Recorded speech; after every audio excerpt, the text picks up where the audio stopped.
নমস্কার, আমি আজকে আপনাদের চিকেন মালাই কোপ্তা কারি খুবই সহজে বানিয়ে দেখাবো। তো চলুন শুরু করা যাক আজকের রেসিপি চিকেন মালাই কোপ্তা কারি।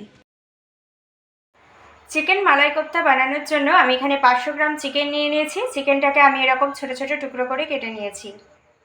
এরপর আমি একটা মিক্সিং বোল নিয়ে নিয়েছি। এই মিক্সিং বোলের মধ্যে আমি প্রথমে চিকেনগুলোকে দিয়ে দিচ্ছি। এরপর আমি এতে দিয়ে দিচ্ছি 1 চা চামচ জিরে গুঁড়ো, পরিমাণ মতো নুন দিচ্ছি, 1 চা চামচ শাহি গরম মশলা গুঁড়ো দিচ্ছি, 1/2 চা চামচ গোলমরিচ গুঁড়ো, আর দিচ্ছি 3টে কাঁচা লঙ্কাকে এভাবে কুচিয়ে নিয়েছি সেটা দিয়ে দিচ্ছি সামান্য একটু ধনে পাতা, একটা মাঝারি সাইজের পেঁয়াজকে টুকরো করে কেটে নিয়েছি সেটা দিয়ে দিচ্ছি 1 চা চামচ মতো আদা রসুন বাটা, দিচ্ছি 1 চা চামচ ফ্রেশ ক্রিম, আর দিচ্ছি 2 পিস এরকম স্লাইস পাউরুটিকে আমি টুকরো টুকরো করে নিয়েছি সেটা দিয়ে দিলাম, আর দিচ্ছি 1 টেবিল চামচ মতো বাটার। এগুলো আমাকে মিক্সিতে ভালো করে পেস্ট করে নিতে হবে। এতে দেখবেন যে কোনো রকম যেন জল না থাকে, জল থাকলে কিন্তু কোফতাগুলো বানানো যাবে না। চিকেনটাকে আমি পেস্ট করে নিয়েছি ভালো করে। এবার আপনাদের আমি কোফতাগুলোকে বানিয়ে দেখাচ্ছি। কোফতা বানানোর জন্য আমি হাতে একটু সামান্য তেল নিয়ে নিয়েছি।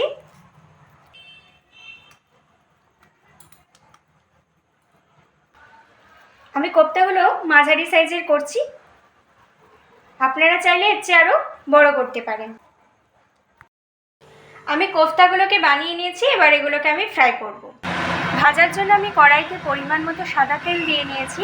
এবার আমি কোফতাগুলোকে একটা একটা করে ফ্রাই করব। গ্যাসের ফ্লেমটা কিন্তু মিডিয়ামে রাখবো অবশ্যই।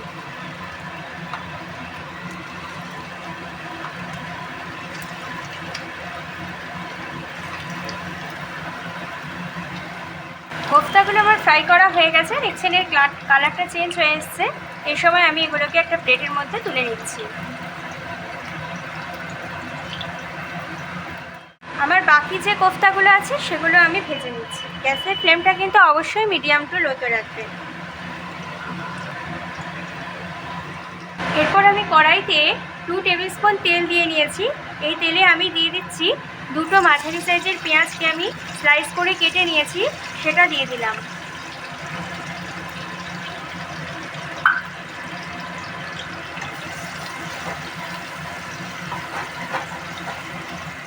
আর দিচ্ছি 5টা কাঁচা লঙ্কা। এর মধ্যে আমি দিয়ে দিচ্ছি 12টা মতো কাজু বাদাম নিয়ে নিয়েছি, সেই কাজু বাদাম দিয়ে দিলাম, আর দিচ্ছি 1 চা চামচ মতো নিয়ে নিয়েছি চার মগজ। এগুলো আমার বেশি ফ্রাই করা একদমই যাবে না, একটু তেলে নাড়াচাড়া করে এটাকে আমাকে নামিয়ে নিতে হবে। এটাকে আমাকে মিক্সিতে পেস্ট করতে হবে। এটা আমি 1 মিনিট মতো নাড়াচাড়া করে নিয়েছি। এবার এটাকে আমি একটা প্লেটের মধ্যে তুলে নিচ্ছি। এটাকে আমাকে ঠান্ডা করতে হবে, ঠান্ডা করে মিক্সিতে পেস্ট করতে হবে। পেস্টটা ভাজা একদমই যাবে না।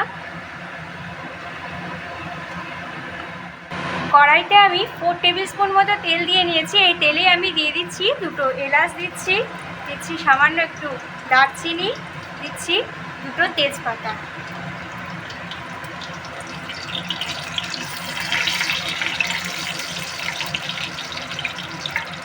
এর মধ্যে আমি দিয়ে দিচ্ছি 2 চা চামচ মতো আদা রসুন বাটা।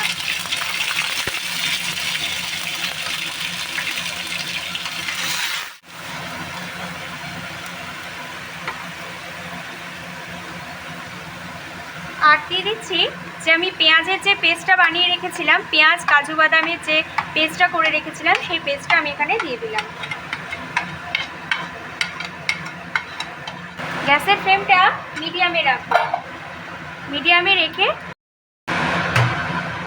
আমি 2 থেকে 3 মিনিট এটা নাড়াচাড়া করে নিয়েছি। এর মধ্যে আমি দিয়ে দিচ্ছি পরিমাণ মতো নুন, দিচ্ছি 1/4 চা চামচ মতো গোলমরিচ গুঁড়ো, দিচ্ছি 1/2 চা চামচ মতো দিচ্ছি জিরে গুঁড়ো, আর 1/2 চা চামচ মতো দিচ্ছি শাহি গরম মশলা গুঁড়ো। এটাকে একটু আমাকে ভালো করে নাড়াচাড়া করে একটু কষিয়ে নিতে হবে। এটা 2 মিনিট মতো নাড়াচাড়া করে নিয়েছি। এবার এতে আমি দিয়ে দিচ্ছি টক দই। এখানে আমি হাফ কাপ মতো টক দই নিয়েছি। টক দইটা আমি ভালো করে ফেটিয়ে রেখেছি, সেই টক দইটা এখানে আমি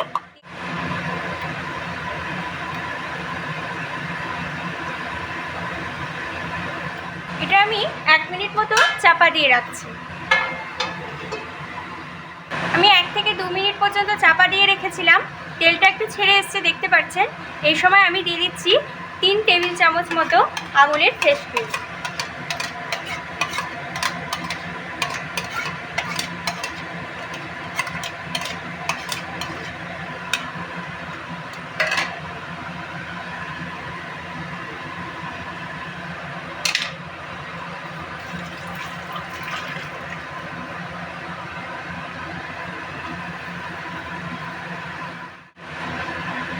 আমুলের ফ্রেশ ক্রিমটা দিয়ে আমাকে একটু মিক্স করে নিতে হবে।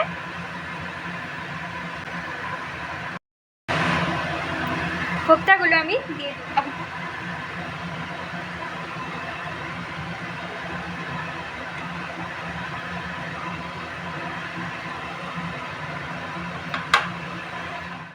দিয়ে এটাকে আমাকে ভালো করে একটু মিক্স করে নিতে হবে।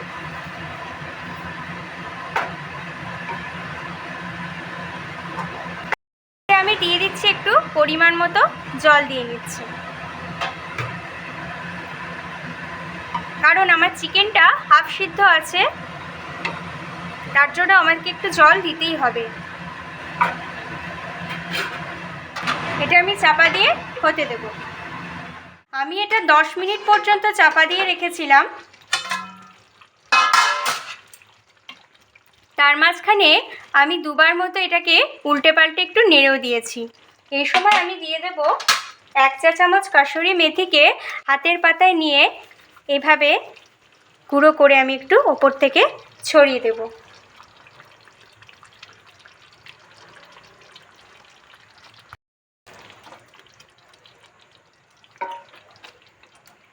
মিনিট মতো চাপা দিয়ে দিচ্ছি। আমার 1 মিনিট হয়ে গেছে। এই সময় আমি ওপর থেকে আরও 1 টেবিল চামচ মতো ফ্রেশ ক্রিম দিয়ে দিলাম। এরপরে গ্যাসের ফ্লেমটাকে আমি অফ করে দিচ্ছি। আমার মালাই কোফতা একদম রেডি। দেখলেন আমি কিভাবে চিকেন মালাই কোফতা কারি আপনাদের বানিয়ে দেখালাম। আপনারাও বাড়িতে এইভাবে ট্রাই করবেন। আশা করছি আপনাদের ভালো লাগবে। এই ভিডিওটা দেখার জন্য আপনাদের ধন্যবাদ।